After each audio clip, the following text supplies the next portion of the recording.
सबसे पहले तो नमस्कार। सीएनबीसी आवाज़ के दर्शक ये जानना चाहेंगे जी।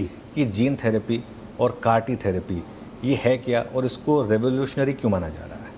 धन्यवाद अनु जी। सर्वप्रथम आपको नमस्कार और आपके चैनल को और आपके दर्शकों को बहुत बहुत धन्यवाद और मेरी शुभकामनाएं। आपका बहुत ही अहम प्रश्न है। हम इसका आरंभ करते हैं कि जीन थेरेपी होती क्या है।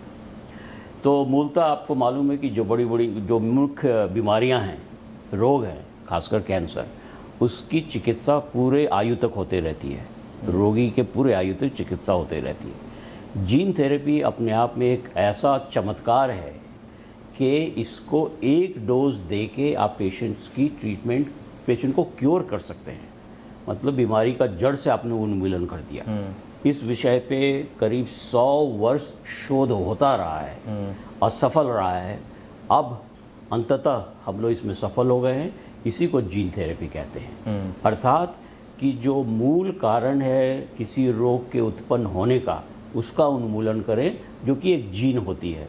जीन चाहे ना हो या माल फंक्शन कर रही हो या ठीक से काम नहीं कर रही हो, अगर आपने उसी को रिपेयर कर दिया, फिक्स कर दिया, तो फिर रोग का उन्मूलन हो जाएगा।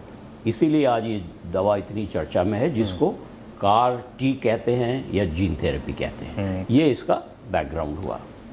मुझे आपसे एक दो चीज़ें पूछनी है। जी। आप यूएस में रहे, बॉस्टन में, क्या आपको लगा कि वापस भारत आना है? क्योंकि एक हम लगातार सुनते हैं ब्रेन ड्रेन, है ना? जी। एक अच्छा लगता है, एक अगर बाहर से वापस इंडिया आकर और इंडिया में अगर ये टेक्नोलॉजी डेवलप करने की बात हो रही हो तो, और आपको काफ़ी फंडिंग, काफ़ी टाटा सन्स के साथ भी आपका काफ़ी अच्छा रिलेशनशिप रहा। I think prime minister Modi ने भी काफ़ी आपको इसमें गाइड किया है। थोड़ा उसके बारे में बताएं मुझे। जी, बहुत बहुत धन्यवाद। आपने सही कहा अनुज जी।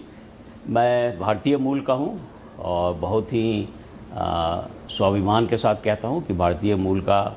मैं अमेरिका में एक एज अ चिकित्सक और वैज्ञानिक कई दशकों से मैं कार्यरत हूँ।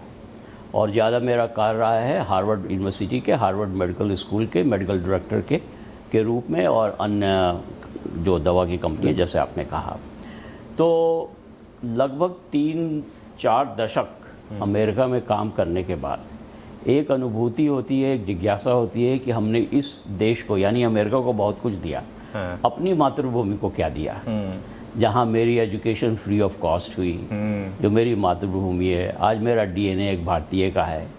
तो जब ये जीन थेरेपी आई तो मेरे दिमाग में ऐसा एक विचार आया कि दोनों का ये कॉम्बिनेशन है। एक तो मेरी उत्कंठा थी कि कब मैं अपनी मातृभूमि की सेवा कर सकूं, और दूसरी तरफ ये जीन थेरेपी की टेक्नोलॉजी नई नई आई थी। तो ऐसा लगा कि ईश्वर ने ऐसा सुअवसर दिया है कि दोनों को एक साथ हम लोग कंबाइन करें, और हार्वर्ड और नोवार्टिस जैसी यूनिवर्सिटी और संस्थाओं को छोड़ के भारत आके भारत को इस क्षेत्र में कैसे अग्रिम श्रेणी में हम लोग ले आए, यही मेरी इच्छा है। और यहाँ आके हम लोगों ने सबसे बात की, टाटा सन्स वालों ने हमें सहयोग दिया। उनके सहयोग से ही ये संस्था बनी है, ये कंपनी बनी है, यहाँ भी और अमेरिका में भी।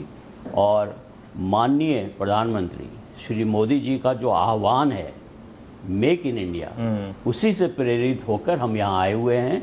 और उनके सारे विभाग के लोगों ने बहुत भूरी भूरी उनकी मैं प्रशंसा करता हूँ। उन लोगों ने बहुत सहयोग दिया है। बिल्कुल। अच्छा, इस थेरेपी के बारे में कहा जाता है कि ये लाइफ सेविंग तो है, लेकिन जी, फिनेंशियली फैमिलीज़ के लिए डेवस्टेटिंग हो सकती है। जी। आप उसको चेंज करने की कोशिश कर रहे हैं, दोनों साइड ऑफ इक्वेशन को, कि जो थेरेपी है वो भी बेटर हो सके, at the same time cost भी कम हो सके। ये कैसे संभव होगा? ये तो बहुत सबसे जो मूल प्रश्न है आपने किया, आधारभूत प्रश्न आपने किया अनुज जी। तो देखिए, आज अमेरिका जैसे देश में जीन थेरेपी और खासकर कैंसर जीन थेरेपी का मूल्य लगभग 1 मिलियन समझिए, यानी 10 करोड़ के आसपास। कुछ और चिकित्साएं हैं जीन थेरेपी जो कि 2 मिलियन 3 मिलियन तक की उनकी कीमत है। तो स्वतः भारत जैसे देश में ऐसा अफोर्ड करना तो असंभव है किसी के लिए। तो प्रश्न उठता है कि अगर भारत जैसे देश में इसको हम कम कीमत पे लाना चाहते हैं, तो पहले ये समझना होगा कि इतनी महंगी दवा है क्यों। बिल्कुल। तो इसमें मैं थोड़ा सा बैकग्राउंड आपको ले चलता हूँ कि दवा कैसे बनती है। कैंसर जीन थेरेपी जो है, जिसको कार-टी कहते हैं, वो उसकी मास प्रोडक्शन नहीं होती है। ये एक मरीज़ के लिए, एक रोगी के लिए ही बनती है, उसी को दी जा सकती है। तो आप इमेजिन कीजिए कि एक रोगी की दवा बनाने में सैकड़ों लोग लगे हुए हैं और महीनों का समय अगर लग रहा है तो उसकी कीमत तो बढ़ ही जाएगी। और मास प्रोडक्शन है ही नहीं, कोई टैबलेट तो है नहीं। तो एक ये कारण है, मास प्रोडक्शन नहीं हो सकती, उसके चलते कीमत बढ़ी हुई है। बहुत ही कॉम्प्लेक्स मैन्युफैक्चरिंग इसकी तकनीकी है। और दूसरा है कि ये टेक्नोलॉजी बनाने में इतना पैसा लगता है R&D वगैरह में, तो स्वतः उसका मूल्य काफ़ी महंगा हो जाता है। तो हम लोगों का जो बिज़नेस मॉडल है और भारत को विकसित करने का और इस क्षेत्र में अग्रिम श्रेणी में लाने का जो मॉडल है, उसका दो आधार है। एक तो है जो मैन्युफैक्चरिंग की जो कीमत इतनी महंगी है उसको हम कितना कम कर सकें।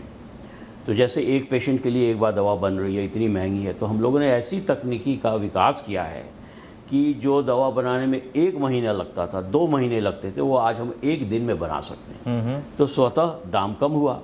और दूसरी तरफ हमने ऐसी टेक्नोलॉजी डेवलप की है जो कि उसके हमारा R&D का खर्चा उतना नहीं है जितनी दूसरी कंपनियों का है, तो उसके कारण भी हम मूल्य कम कर सकते हैं। इन दोनों तथ्यों को अगर आप कंबाइन कर देते हैं तो हमारा विश्वास है कि भारत जैसे देश में और अन्य देशों में भी हम इसको अत्यंत कम मूल्य पे अपने पेशेंट्स को अफोर्ड करा सकते हैं। चलिए